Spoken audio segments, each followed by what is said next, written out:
राधे राधे महाराज जी, आपके चरणों में कोटि कोटि प्रणाम। महाराज जी, ये संकेत हमें कैसे मिलेंगे कि हमारे प्रारब्ध के कर्म का भोग हम काट चुके हैं या काट रहे हैं? और जब तक शरीर रहता है तो इसका प्रारब्ध रहता है। शरीर छूटा, प्रारब्ध खत्म। समझ पा रहे हो? शरीर रहता है तब तक प्रारब्ध भोग रहता है, ऐसा थोड़ी है।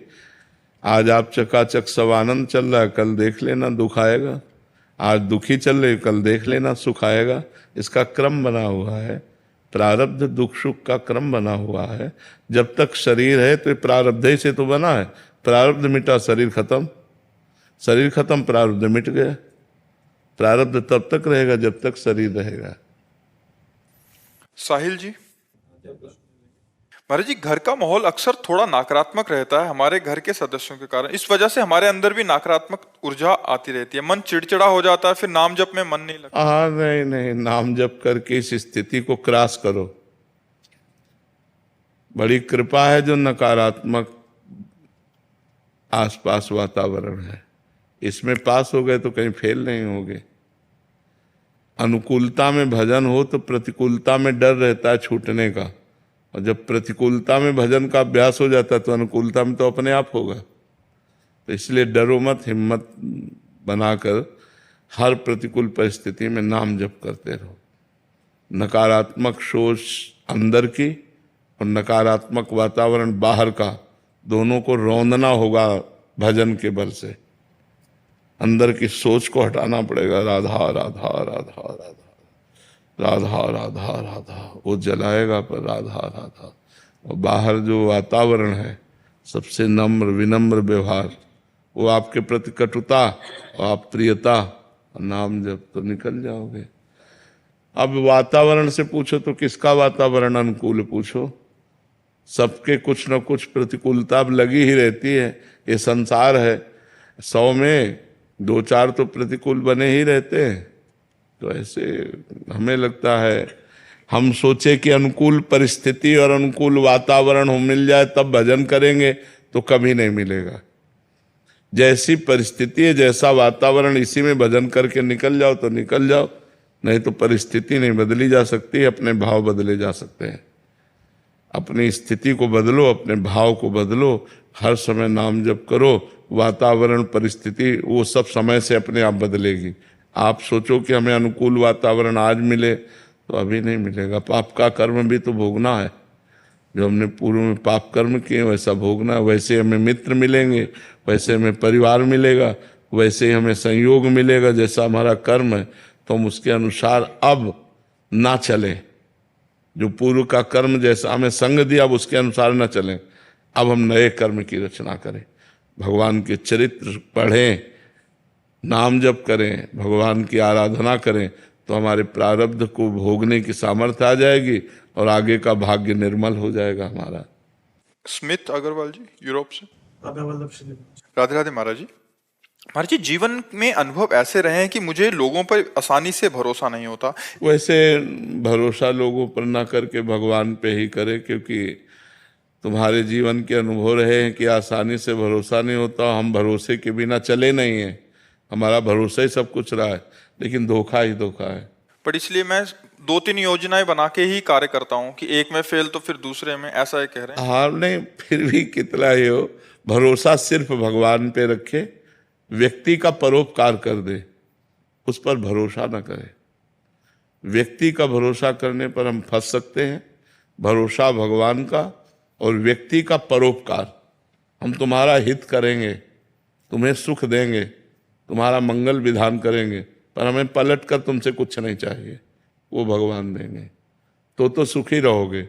अगर पलट कर चाहोगे तो दुखी हो जाओगे, क्योंकि यहाँ पलट कर तुम्हें दुख ही मिलेगा, कपट मिलेगा, छल मिलेगा। आप करोगे अच्छा और वो करेगा बुरा, तो आपको रोना पड़ेगा, आपको दुखी होना पड़ेगा। यहाँ तो ऐसे विश्वासी लोगों को बहुत जल्दी फंसा लिया जाता है और फिर बहुत टॉर्चर किया जाता है। आंतरिक छल कपट इस संसार का स्वरूप है। आप सीधे साधे सरल विश्वास कर लोगे, फंस जाओगे, आपको बेवकूफ माना जाएगा। आप हित कर रहे हो, वो आपको बेवकूफ मान रहा है। और आप हित कर रहे हो, खूब जानबूझ के हित कर रहे हो। तो परहित करो और विश्वास भगवान पे रखो। तो यहाँ चैन से रह सकते हो? नहीं, यहाँ बहुत विचित्र संसार है, बहुत विचित्र संसार है। यहाँ छल कपट का राज्य, विश्वास का नहीं। यहाँ कोई ऐसा नहीं कि हाथ मिलाकर, दिल से दिल मिलाकर हमारे साथ चल सके। हाथ मिलाएगा तो जेब देखेगा, दिल नहीं। और जब जेब कल तुम्हारी काम नहीं करेगी ना, वो तुमसे देखेगा भी नहीं, बात भी नहीं करेगा। आज का संसार ऐसा है। तो अक्सर ये दिमाग में आ जाता है कि पूरा जीवन तो गुजर गया है, अब कैसे श्री जी प्राप्ति हो। नहीं, एक नाम में भी आपका काम बन जाएगा। ये दिमाग में क्यों नहीं डालते हो कि जैसे हम बोला राधा मर गए तो राधा की प्राप्ति हो जाएगी। हमको अंतिम फाइनल पे पहुंचना है कि अब अंतिम समय, चूंकि अपने को पता नहीं है, मालूम नहीं है कि हम कब मरेंगे, तो हम हर समय राधा राधा कह रहे हैं। जब मरेंगे तब राधा राधा कह के मरेंगे तो हमें भगवत प्राप्ति हो जाएगी। जैसे अजामिल ने अपने पुत्र के बहाने नारायण नाम बुलाया तो अंतिम समय नारायण निकलने के कारण भगवत प्राप्ति उसे हुई। तो अगर हम अभी राधा बोलते हमारे प्राण निकल जाते तो भगवत प्राप्ति हो जाएगी। हमें चिंता नहीं करनी, हमें चिंतन करना है। ठीक है, जितना बचा हुआ जीवन है उसमें खूब नाम जप करो, इसी से भगवत प्राप्ति हो जाएगी। पूजा भारती जी मुंबई से। श्री हरिवंश। श्री हरिवंश महाराज जी। महाराज जी, मेरा प्रश्न है कि भजन में प्रतिस्पर्धा उचित है क्या? ये ईर्ष्या तो नहीं है? मतलब दूसरे से प्रतिस्पर्धा करना कि ये ज्यादा भजन कर रहा है मेरे से, या मुझे भी उतना करना चाहिए? वैसे देखना ही नहीं चाहिए, ये विषय नहीं देखना चाहिए, अपने को देखना चाहिए। और अपना भजन कभी पूर्ण भी नहीं होता। कितना भी करो ऐसा लगता है कि अभी जैसा होना चाहिए वैसा नहीं हो रहा। हम दूसरे को क्यों देखें? भगवान उससे जैसा करवा रहे हैं वो वैसा कर रहा है। मान लो हम किसी का भजन देखेंगे तो किसी के दोष भी देखेंगे, फिर ठीक नहीं है। अपने अंदर से एक नियम बना ले कि हमारी श्वास प्रश्वास में भगवान का सुमिरन रहे, हमारा भजन ठीक चलता रहे। भगवान जिसको जितना करवा रहे हैं उतना हो रहा है। हमें लगता है ईर्ष्या भजन में भी करना ठीक नहीं है। और प्रतिस्पर्धा में अहंकार होता है कि अगर वो 20 माला कर रहा है तो मैं 22 माला करूंगी, तो अहंकार भजन नहीं होता। अहंकार गलित हो जाए वो भजन होता है। तो जो हमें लगे कि हमसे ज्यादा भजन करता है उसके हम पैर छुएं तो हमारा अहंकार चला जाएगा। हम उससे बढ़कर भजन करें, हमारी भावना बनी रहे, लेकिन ये भगवान का नाम जपता है इसलिए इसके हम भाव करें, उसको उससे द्वेष ना करें। जो हमारे प्रभु का नाम जप करने वाले हैं, अधिक से अधिक नाम जप करते हैं, हम उनका सम्मान करें, उनका आदर करें, उनको प्रणाम करें। उनसे ईर्ष्या करने या प्रतिस्पर्धा करने की तो हमें कोई बात ही समझ में नहीं आती। जो हमसे ऐसा लगता है कम भजन करते हैं उनको दुलार करें और इनका भजन बड़े भगवान से प्रार्थना करें। हमें लगता है हमसे ज़्यादा भजन करते हैं तो हम उनका चरणामृत पिएं, उनके चरणों में प्रणाम करें, उनको नमस्कार करें क्योंकि महान भक्त हैं। तो दोनों तरफ हमारी अंदर कोई गंदी बात नहीं आई जो हमारे मन को गंदा कर सके, ना ईर्ष्या आई और ना लघुता आई। जो कम भजन करते हैं उन पर और भगवान सद्बुद्धि दें, इनका भजन बढ़े। ज़्यादा भजन करते हैं उनको नमस्कार करते हैं। तो प्रतिस्पर्धा तो संसार में होती है, भजन में तो नहीं होती। पंकज जी सूरत से। श्री हरिवंश। महाराज जी, हम ऐसा क्या करें जिससे हमारे गुरुजी हमारे अनुकूल रहें, वे हम पर प्रसन्न हो? उसे कुछ करो या न करो गुरु अनुकूल ही रहते हैं। गुरु कभी प्रतिकूल होते नहीं, पर प्रतिकूल जैसा रोल होता है। जब कभी हमको जहाँ हम आसक्त हैं वहाँ से अनासक्त करना होता है, हमें ऊंचे उठाना होता है। हम लोगों की एक मन की स्थिति ऐसी कि हम जहाँ हैं वहीं राजी रहते हैं। नहीं, जितना भजन चल रहा है, खान पान भोग विलास, तो उसी में राजी रहते हैं। हम आगे उन्नति नहीं चाहते अध्यात्म की, कि सर्वस्व का अंदर से त्याग हो और भगवान के चिंतन में हम डूबे। ऐसा हमारा लक्ष्य नहीं बन पाता। लक्ष्य बना रहता है खान पान और सबको खवाएं पियाएं, मौज मस्ती, एकदम ऐसे जीवन। तो भगवान फिर कृपा करते हैं और गुरुदेव के रूप में वो प्रतिकूलता देते हैं। या भगवान स्वयं प्रतिकूलता देते हैं, और वो प्रतिकूलता इतनी कड़वी है कि अब देखो, अभी पीछे के बैच में बताया कि नाम ही तो जप कर रहे थे ठाकुर हरिदास जी, और 22 बाजारों में मार कोड़े उनकी खाल खिंचवा ली। अब कौन भगत राजी होगा ये करवाने के लिए? तो कभी कभी पूर्व जन्म के प्रारब्ध होते हैं और कभी कभी परीक्षा होती है हमारी, तो इस मार्ग में अग्नि परीक्षा तो देनी ही होगी कि हे नाथ, हे शरीर आपका, प्राण आपका, मन आपका, तन आपका। देखो, राजकीय पार्षद बनने के लिए गोली खाने को तैयार है हमारे राष्ट्रीय सेना, ये हमारे राजकीय पार्षद हैं। और भगवत पार्षद बनने के लिए हमको कितना तैयार होना पड़ेगा। जो अखिल कोटि ब्रह्मांडों के मालिक हैं उनके हम पर्सनल दास हैं, कितना बड़ा तैयार होना पड़ेगा। तो हमको गाली भी खानी है, हमको अपमान भी सहना है, हमको प्रतिकूलता भी सहनी है, और आपकी ही तरफ। इसमें एक उदाहरण बहुत बढ़िया लगता है, जैसे छोटा बच्चा है ना, घुटनों के बल चलता है, और कोई उससे गलती हो जाए या कुछ भी, और माँ उसके थप्पड़ मारे तो माँ के ही चिपकेगा, वो कहीं नहीं जाएगा। वो नहीं, माँ उसको मारे तो माँ के ही ऊपर गोद में चढ़ना चाहेगा कि आपके सिवा हमारा कोई है नहीं, तो मारो चाहे पीटो। ऐसा ही भगत होना चाहिए कि गुरु या इष्ट के प्रति वो प्रतिकूलता भी दे तो उन्हीं की तरफ बढ़ना चाहिए, उनसे पीठ नहीं होनी चाहिए, उन्हीं की तरफ बढ़ना चाहिए। जैसे छोटे बच्चे को माँ मारती है ना, तो माँ के ही हृदय से लगना चाहता है, क्योंकि जानता है कि माँ वो दूसरी तरफ नहीं जाएगा। माँ मारेगी और झिटकेगी दूर की तरफ, लेकिन वो माँ के ही गले लगना चाहेगा, क्योंकि उसको एक ही आश्रय पता है, माँ है। अगर कोई बाहर भयभीत कर रहा है तो भाग के ना आ पाएगा, तो यहीं से पुकारेगा माँ माँ माँ। बस ऐसे ही हमारी भक्ति होनी चाहिए कि अगर हमें भय लग रहा है तो राम राम राम, राधा राधा राधा, कृष्ण कृष्ण कृष्ण। और अगर हमको प्रभु ही भय दे रहे तो हम प्रभु की तरफ ही भागे, दूसरा कोई उपाय नहीं बचने का, दूसरा कोई नहीं बचा सकता। भय उनसे मिला तो निर्भय भी वही करेंगे, उन्हीं की तरफ भागे, हे नाथ आप ही बचाओ, आप ही हमारी रक्षा करो। तो हमें लगता है इष्ट और गुरु की तरफ से प्रतिकूलता दिखाई देती है पर होती नहीं। गुरु और इष्ट एक ही है। तो इष्ट के लिए कहा गया मंगल भवन अमंगल। तो जब मंगल भवन है, अमंगल है ही नहीं मंगल भवन में, तो वो हमारा अमंगल कैसे कर सकते हैं। तो हमें ऐसे रहना है। बहुत कठिन, फिर भी कह रहे है बहुत कठिन, क्योंकि अनुकूलता में तो लगता है भगवान की कृपा है, सब अनुकूल चल रहा है तो लगता है भगवान की कृपा है, लेकिन सब प्रतिकूल हो जाए तब ये बोलो कि भगवान की बड़ी कृपा है, ये बड़ी बात होगी। जब सब छिन जाए और फिर भी बोलो कि भगवान की बड़ी कृपा है, तो तुम भगवत पार्षद हो। और वो देखते हैं, दे के भी देखते हैं और लेके भी देखते हैं।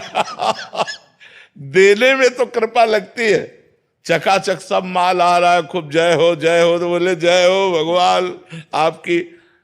और जब झाड़ू लगा दिया, सब हटा दिया, अब भी विशुद्ध कृपा है। कोई न कोई राग है जिसका नाश करके भगवान हमको अपने तक बुलाना चाहते, पर ये है कठिन, ये दवा बहुत कड़वी है। ये वही कृपा करे तो समझ में आवे। ने प्रतिकूलता जब देते हैं और फिर उनकी कृपा देखे, ये बहुत कठिन बात है कि नहीं कठिन बात। अनुकूलता में तो ऐसा लगता है कि बड़ी कृपा है, लेकिन जब दुख आए, विपत्ति आवे, प्रतिकूलता आवे, संकट आवे, और उस समय हम बोले कि भगवान की बड़ी कृपा है, ये बहुत कठिन बात है। और भागना भगवान की तरफ ही, चाहे जितनी विपत्ति हो, उससे बचने का उपाय केवल भगवान है। दूसरे किसी में इतनी सामर्थ्य नहीं कि हमारी समस्या का समाधान कर सके। वो खुद समस्याओं में फंसा हुआ है, तो समाधान क्या कर सकता है। वो हमारा शोषण कर सकता है, पोषण तो कर नहीं सकता। सचिन जी, श्री हरिवंश महाराज। श्री हरिवंश महाराज जी। महाराज जी, सुना है कि भगवत प्राप्ति प्रयास से नहीं समर्पण से होती है। यदि हम निरंतर नाम जप करें, धर्म का पालन करें, किसी का बुरा ना करें, केवल श्री जी व गुरु के आश्रित रहें, तो क्या यही पूर्ण समर्पण भगवत प्राप्ति के लिए प्राप्त है? हो जाएगा, इसी से हो जाएगा। पर ये कह देना बहुत सरल है, निर्वाह करना बहुत कठिन है। जब मन अपने पे ठान लेता है कि ये करना है, तो लाख समझाओ नहीं समझता, बुरा कर ही देता है। बड़े बड़े अच्छे लोगों से गलतियां हो जाती हैं। तो ये मन को रोक पाना, जैसे तूफान आ रहा है तो अब उसको ऐसे रोक पाना बड़ा कठिन है। ऐसे मन ठान ले कि हमको ये करना है और फिर उसे रोक ले, ये केवल भगवान ही की सामर्थ्य से है, नहीं तो बहुत कठिन है। आप लोग सबके पास मन है, देख लो ना। अगर ठान लेता है आज मुझे ये देखना है, आज मुझे भोगना है, आज मुझे करना है, तो 1000 बार आपके सामने पेश करेगा, ये देखना है, ये देखना है, ये देखना है। अगर आप मना करो नहीं नहीं, तो जलाएगा, अशांति पैदा कर देगा। अब लगता है यार खा ही लो, देख ही लो जब मन कह रहा है, और जहां वो गलत की तरफ ले गया तो फिर एक गलती छुपाने के लिए दूसरी गलती, वो गलत होने लगता है। तो ये कह देना कि हम धर्म से चलें, निरंतर नाम जप करें, ये तो कहने में बहुत अच्छा लगता है, लेकिन चलने में बहुत कठिन है। चलने में बहुत कठिन, बड़े बड़े धर्मात्मा पुरुषों से भी चूक हो जाती है। इसलिए भगवान का भरोसा रखें और सावधानी रखें, कभी अहंकार न करे कि मैं अच्छे से चल रहा हूँ। अगर अहंकार करेगा मैं अच्छे से चल रहा हूँ तो गिर जाएगा। अहंकार ना करे, दैन्य भाव से, और भगवत प्राप्ति इसी से हो जाएगी। डॉक्टर आलोक सिंह जी। श्री हरिवंश महाराज जी, आपके चरणों में कोटि कोटि प्रणाम। महाराज जी, जीवन के प्रारब्ध को बदला जा सकता है क्या? नहीं।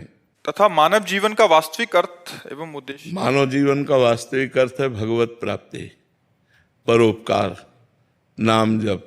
लेकिन प्रारब्ध नहीं बदला जा सकता, प्रारब्ध भोगना पड़ता है, प्रारब्ध नहीं बदला जा सकता। जो कर्म बन जाता है उसको भोगना पड़ता है। जैसे दशरथ जी के द्वारा श्रवण कुमार का वध, तो उनके पिता का ये शाप, जैसे मैं पुत्र वियोग में मर रहा हूं ऐसे तुम प्राण त्यागोगे।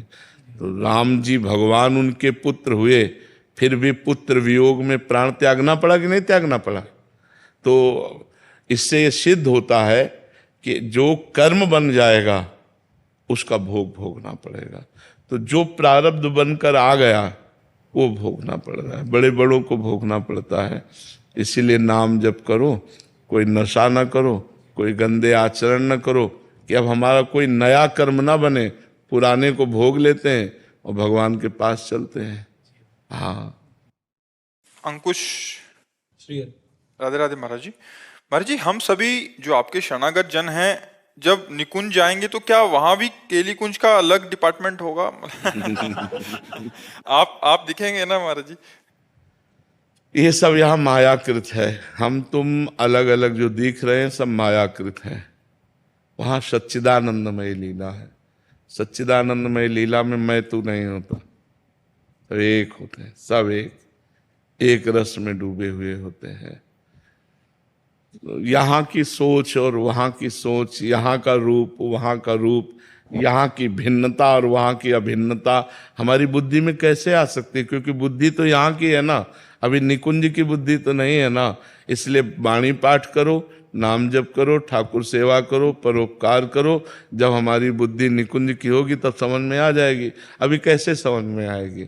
कुछ भी बताने योग्य नहीं है, वो अनुभव करने योग्य है। अनिर्वचनीयम प्रेम स्वरूपम, जैसे प्रेम का वर्णन नहीं किया जा सकता, ऐसे प्रेम में निकुंज का, प्रेम में भावदेह का, प्रेम में प्रिया प्रीतम का, प्रेम में प्रिया प्रीतम की सेवा का, वो यत्किंचित वर्णन है, बकाया पूर्ण वर्णन नहीं हो सकता।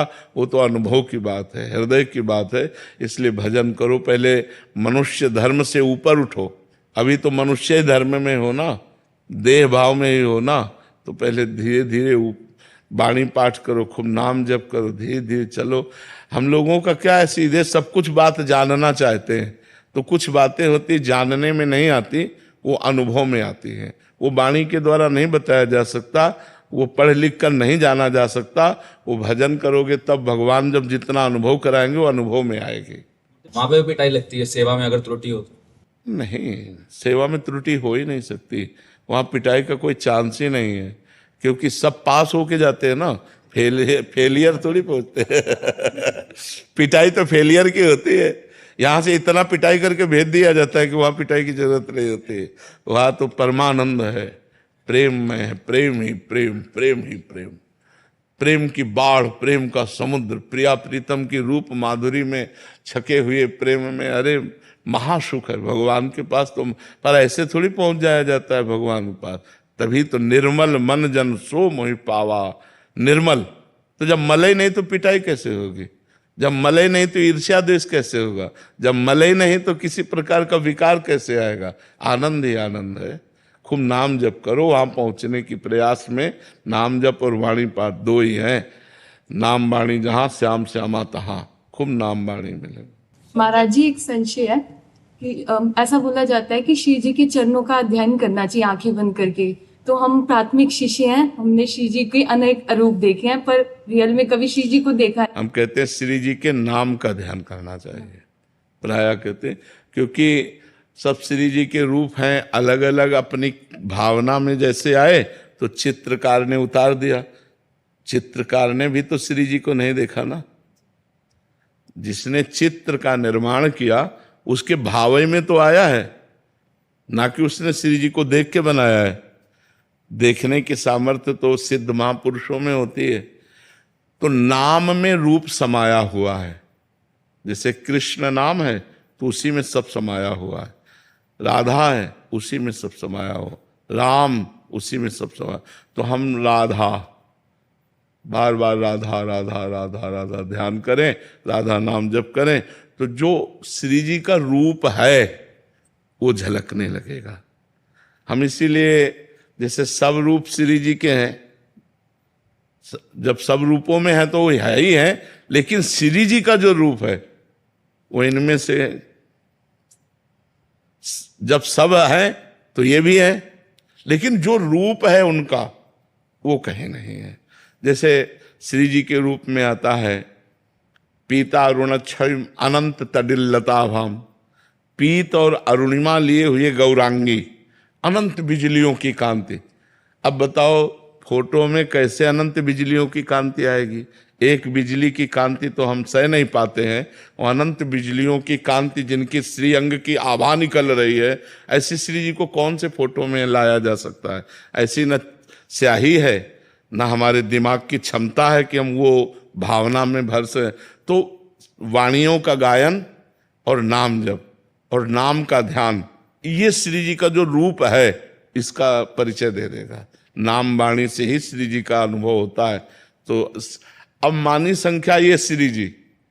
अब हम चूंकि श्री जी का ध्यान करके श्री जी इनका ध्यान कर रहे हैं, तो हमारा ध्यान श्री जी तक पहुंचेगा और धीरे धीरे ये खत्म हो जाएगा और श्री जी आ जाएंगे। ऐसा भी होता है। तो इसलिए हमारी जहां से प्रियता बने वैसा शुरू कर लेना चाहिए।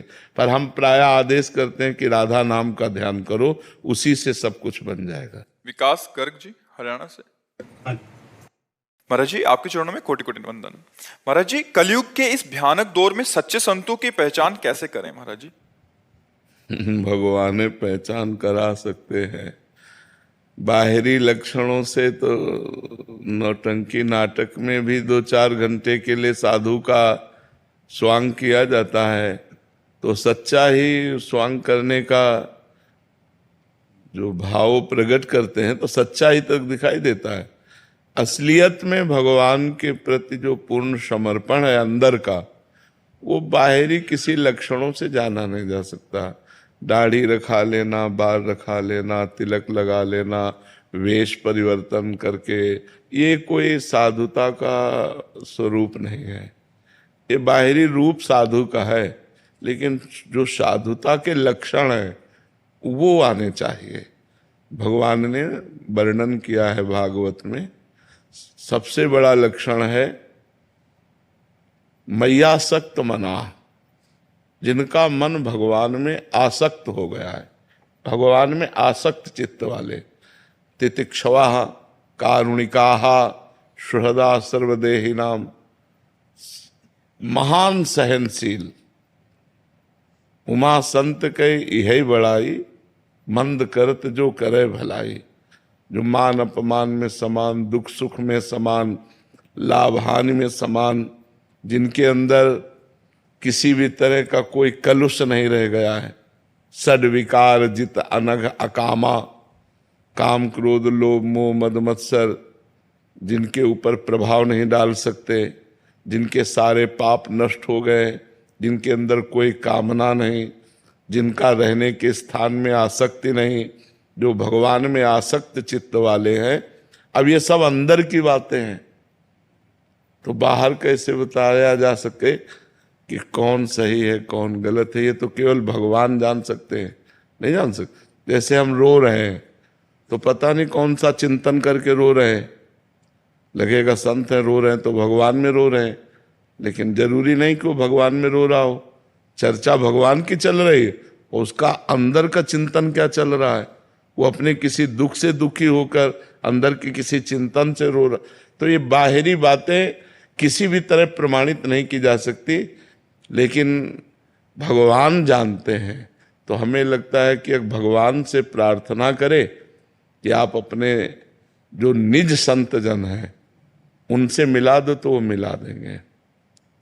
जब द्रवहि दीन दयालु राघो तो साधु संगति पाइए। कई बार सही मार्ग में चलते हुए भी फिसलन हो जाती है, मतलब सही है लेकिन गलती हो गई है, तो लोग उसे कह सकते हैं कि साधु नहीं है, लेकिन ऐसा नहीं है। वो सही है, वो सही मार्ग में चल रहा है लेकिन फिसल गया। और एक होता है दम्भ करके नाटक करके साधु का भेष रखना, वो तो पापमय है। लेकिन एक होता है कि सही है, 100% वो सही है, सही मार्ग में चल रहा है पर फिसल गया, संग दोष से किसी दोष से फिसल गया। अब वो फिर संभलेगा फिर चलेगा, लेकिन उसकी फिसलन को देख करके उसको कहा जा सकता है कि असली साधु नहीं है। पर ऐसा नहीं है, पर ऐसा नहीं है। वो संत है, वो भगवान के मार्ग का पथिक है, पर चूक हो गई। एक होती चूक होना और एक होता है कि हम चूका ही चूक है, दोनों को हम पहचान नहीं सकते।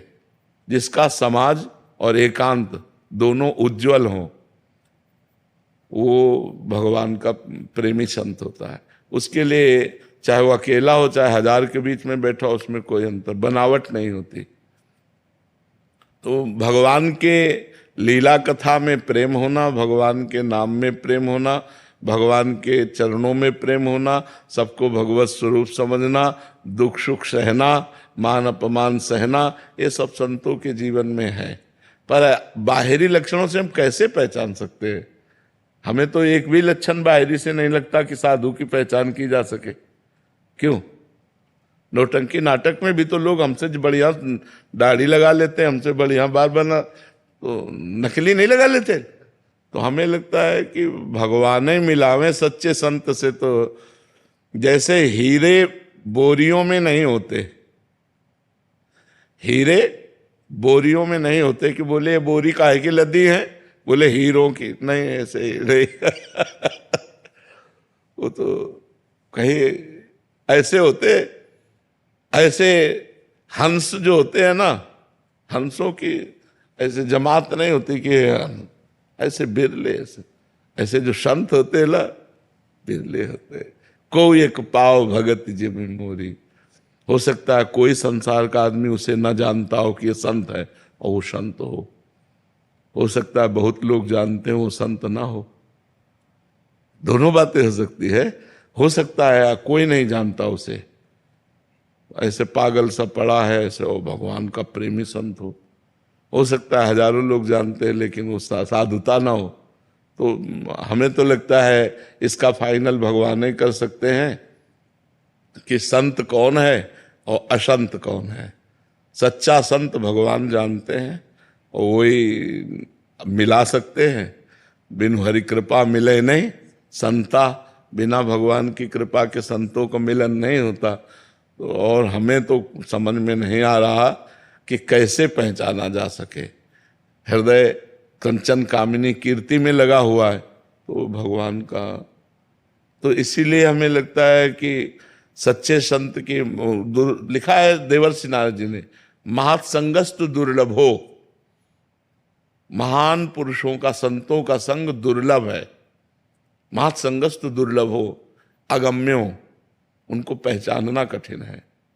अमोघस्य, अगर मिल गए तो निश्चित भगवत प्राप्ति हो जाएगी। अगर ऐसे संत मिल गए तो निश्चित भगवत प्राप्ति। अमोघस्य, उनका मिलना व्यर्थ नहीं जाएगा। अब देखो, महान संत हैं जड़ भरत जी, और रहुगण बड़ा विद्वान है, और कपिल भगवान से सत्संग करने जा रहा है।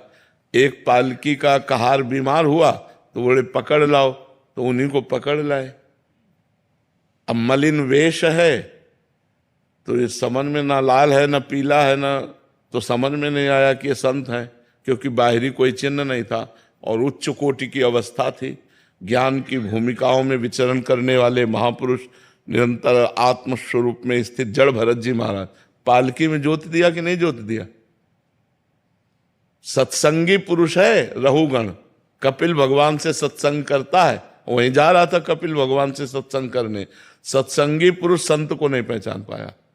क्यों? एक मलिन कपड़ा धारण किए और कुछ है नहीं, न दंड है, न कमंडल है, न चिन्ह है, न कोई कंठी है, न कोई माला है, और अध्यात्म की इतनी ऊंची ऊंचाई पर विराजमान है कि उनका चरित्र भागवत में है, लेकिन वो नहीं जान पाए। पालकी में जोत दिया उनको। तो भगवान ही परिचय बतावें, और जो ही बोले वाणी खुली, सोई वो सत्संगी था। अरे तुरंत इतने बड़े महापुरुष चरणों में लौट गया कि महाराज मैं समझ नहीं पाया। आप जैसे अवधूतों को समझ पाना बड़ा कठिन है। आप भगवान दत्तात्रेय हैं या आप भगवान कपिल देव हैं? आप कौन हैं? तो उन्होंने बताया कि मैं राजर्षि भरत था, मृग के मोह में फंसा, अगला जन्म मृग का हुआ, अब इस जन्म में जड़ भरत के रूप में हूं। तो संतों को पहचानना, अभी हमारी जो मति कह रही है कि केवल भगवान ही जान सकते हैं असलियत में। जैसे राजस्व यज्ञ था, तो राजस्व यज्ञ में था कि जब एक अकिंचन महाभागवत प्रसाद पा जाएगा तो आपकी यज्ञ पूर्ण मानी जाएगी और ये शंखनाद अपने आप होगा। तो सब कोई पा गया, ब्रह्मा शंकर सब आए हुए थे, लेकिन शंख नहीं बजा।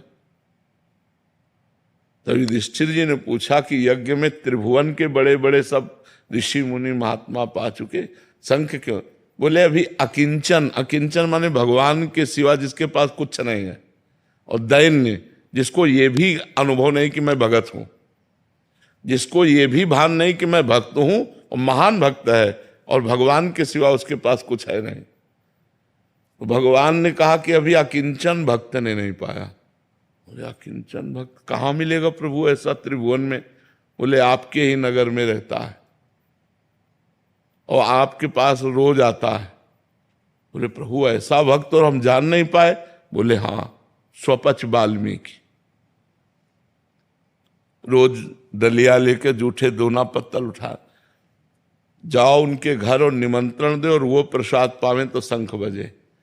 तो जब उनके घर गए तो रो रो कर भगवान के चिंतन में बैठे हुए थे ऐसे। जब भीम और अर्जुन ने देखा कि अरे ये दलिया लेकर के जाते हैं बाहर, जूठा दोना पत्तल उठाते हैं, तब वो स्वरूप और एकांत में भगवान की छवि, और भगवान से गए, साष्टांग दंडवत किया अर्जुन और भीम। अरे वो बोले मालिक हम आपकी जूठन खाने वाले, आप हमें प्रणाम कर रहे हो, मालिक आप। तो बोले भगवान ने निमंत्रण के लिए भेजा है। तो गुस्सा हो गए भगवान पे कि आप जो है, हम छुप कर आपका भजन कर रहे थे तो आप प्रकाशित, ये राजा लोग प्रणाम करेंगे, संसार में हमारा यश हो, फिर भजन हम कर पाएंगे भगवान से, पर आप जो करना चाहते हैं उसे रोक कौन सकता है? तो बोले महाराज निमंत्रण है आपका। बोले हम तो रोज जूठन पाते हैं आपकी, जो दोना पत्तलों में फेंकी जाती है रोज पाते हैं। बोले नहीं, निमंत्रण भगवान ने कहा है। उनको सुंदर पालकी सजा करके उनको ले जाया गया। रात भर द्रौपदी जी ने विविध पकवान बनाए। अब जब उनको बैठाल के पवाया गया तो वो खीर, हलवा, पूड़ी, रबड़ी सब एक ही में, दाल, कढ़ी सब एक ही मिला लिए। तो द्रौपदी जी को थोड़ा सा लगा कि रात भर अलग अलग व्यंजन बनाती रही, आखिरकार हैं तो अगर कोई राजा महाराजा होते तो अलग अलग स्वाद लेते हैं, शंख नहीं बजा उनके पा लेने पर भी। तो युधिष्ठिर जी ने कहा भगवान आप तो कहते थे कि इस अकिंचन संत के, तो आपके कथनानुसार इनको लाए पवाया, शंख बोले कोई अपराध बन गया, पूछो किसी से कोई दोष दर्शन हुआ। तो द्रौपदी जी ने कहा हमको दोष दर्शन हुआ कि आखिरकार हैं तो अगर कोई राजे महाराजे घर के होते तो पूरी रात भर व्यंजन बनाया उसका स्वाद लेते, तब एक ही में मिला लिया। तो भगवान ने पूछा एक में क्यों मिला लिया? बोले प्रभु स्वाद तो आप लेते हैं, हम तो प्रसाद पाते हैं, हम तो प्रसाद पाते हैं।